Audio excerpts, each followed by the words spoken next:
لشکر، یہ آپ حضرات یہ منزلیں جو طے کر کے آئے ہو، یہ جو کرایہ خرچ کر کے تشریف لائے ہیں، یہ یوں ہی نہیں ہے، سنی سنائی باتیں نہیں ہیں۔ ہاں، اس پر جو ملے گا انعام پھر پتہ چلے گا۔ ابھی تو بجائی ہے، الدنیا مزرعۃ الآخرہ، ابھی تو بجائی ہے، بیج ڈال رہے ہیں، پلے سے خرچ کر رہے ہیں، پلے سے۔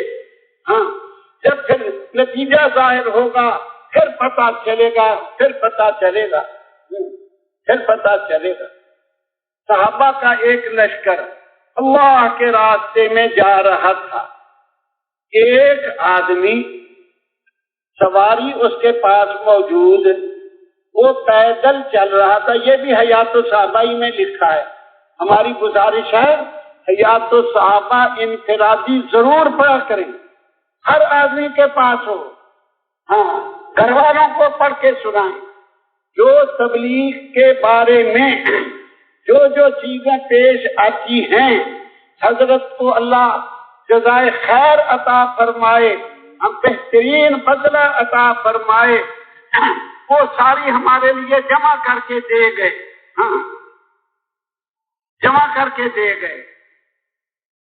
قاری محمد طیب صاحب رحمت اللہ علیہ نے انہی حیات الصحابہ کی ایک جلد کے شروع میں مقدمہ لکھا ہے، اور اس پہ یہ ارشاد فرمایا ہے کہ حضرت کے پوری امت پر دو احسان ایسے ہیں، پوری امت ان کا بدلہ نہیں دے سکتی۔ یہ لکھا ہے حضرت نے، حضرت مولانا محمد یوسف نور اللہ مرقدہ نے، پوری امت اس کا بدلہ نہیں دے سکتی۔ ایک تو یہ کہ تبلیغ کا کام، جو الفاظ پورے پڑھنے ہوں تو اس پہ دیکھ لینا، میں تو خلاصہ عرض کرتا ہوں۔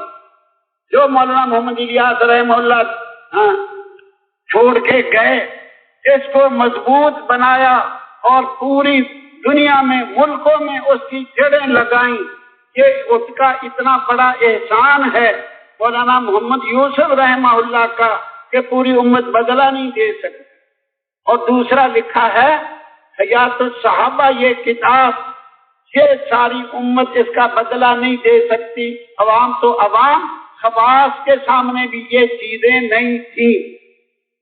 تو ہماری گزارش ہے حیات الصحابہ انفرادی ضرور پڑھا کریں، حیات الصحابہ۔ اور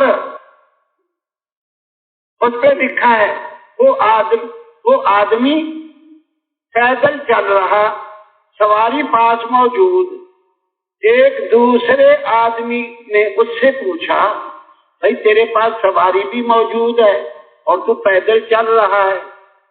اس نے کہا میں اپنی سواری کو تھوڑا آرام دے رہا ہوں، اور میں نے رسول پاک صلی اللہ علیہ وسلم سے سنا ہے جو اللہ کے راستے میں نکلے، اللہ کے راستے کا گرد و غبار جو اس پہ پڑے، دوزخ کی آگ تو درکنار، دھواں بھی وہاں نہیں آئے گا۔ فمست النار، جو دھواں آگ اس کو چھونے کی بھی نہیں۔ یہ آدمی پوچھنے والا دور چلا گیا، سارے قافلے سے ایک طرف چلا گیا، وہاں جا کے زور سے پکار کے اسی آدمی سے پوچھا جس سے پہلے پوچھ چکا، ارے تیرے پاس سواری موجود ہے، پھر تو کیوں پیدل چل رہا؟ وہ سمجھ گیا کہ یہ سب کو سنانا چاہتا ہے، ابھی مجھ سے پوچھ کے گیا۔